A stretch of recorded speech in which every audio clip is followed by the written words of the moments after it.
Nesmith estaba nervioso, era su primer viaje a las colonias exteriores de Marte II, y, en especial, era la primera vez que asumía el rol de liquidador. El capitán Palmer, más experimentado y compasivo, se apiadó del pobre chico.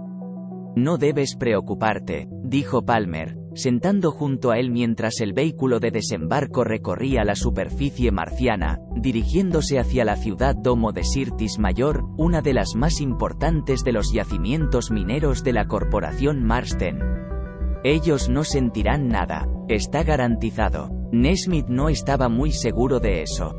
Había tenido tiempo para pensarlo durante el viaje en la nave de transbordo.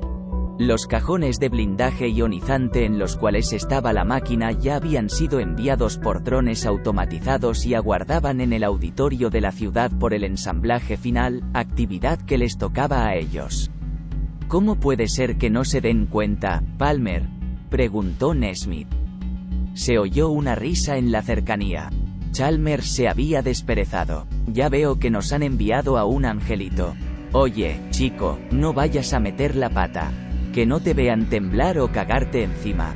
Pueden sentirlo. Son como perros». Otros se sumaron a esa risa.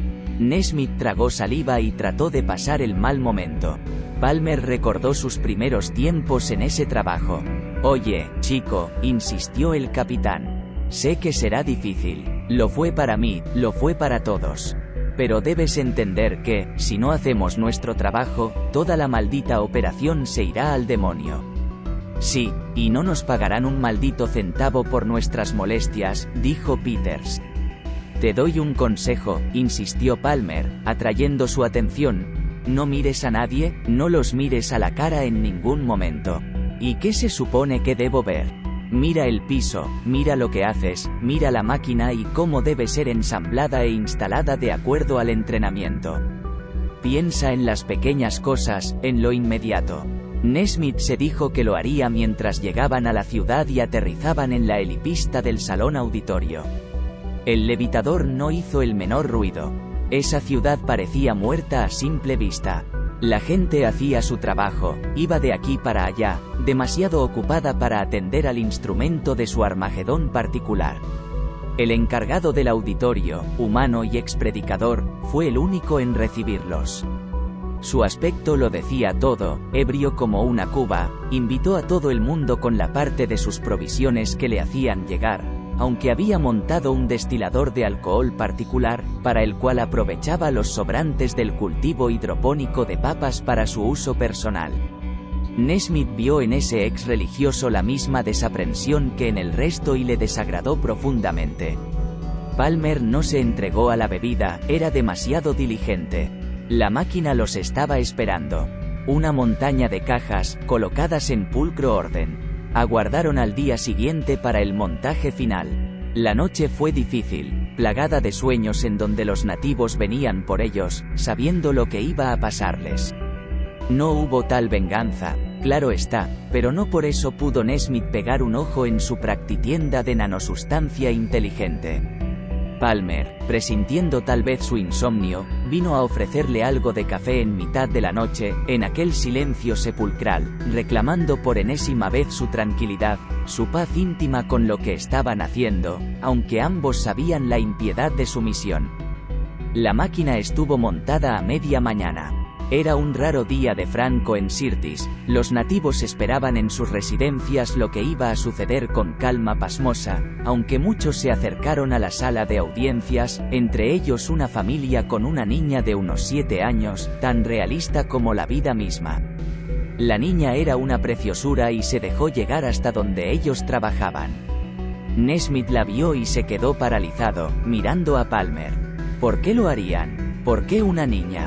Palmer se acercó, para decirle las mismas frases carentes de sentido, pero él no las esperó. Tomó a la niña entre sus brazos, con su traje aparatoso de liquidador, y salió a toda carrera del templo de la muerte, sin importarle las risotadas de los desalmados ni las admoniciones de Palmer. Él intentó la fuga imposible. La niña era dócil, pero lo miraba con ojos tan humanos que estremecían. Una lágrima se derramó en el instante fulminante en que la máquina irradió su arma invisible, letal para el cerebro positrónico de aquellos cyborgs a quienes la corporación engañaba, para evitar los errores del pasado, las sublevaciones violentas, los sabotajes producidos por la demencia androide, haciéndoles creer que eran humanos, contentándolos con familias ficticias, como aquella niña que acababa de morir en sus brazos, en el desierto a las afueras del pueblo de autómatas malditos.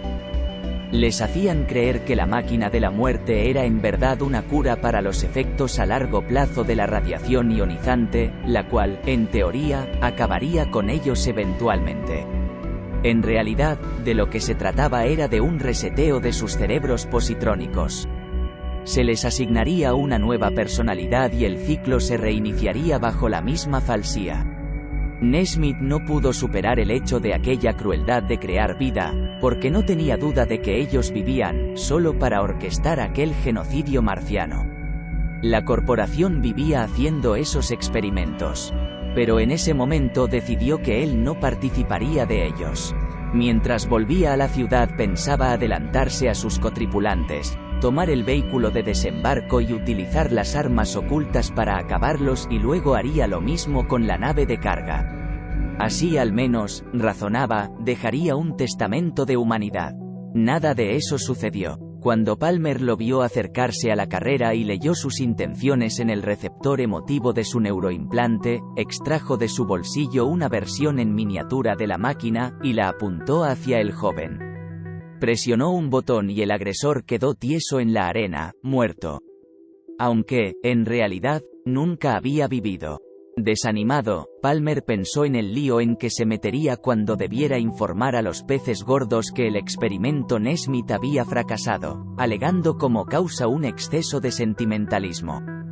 Y un exceso de prudencia, conociendo como conocía a los corporácratas, le impedía a Palmer llevar a cabo el supremo experimento Nesmith, que era apuntarse a sí mismo a aquella maldita máquina, realizar la comprobación que le helaba la sangre igual que podría helar sus posibles pensamientos positrónicos.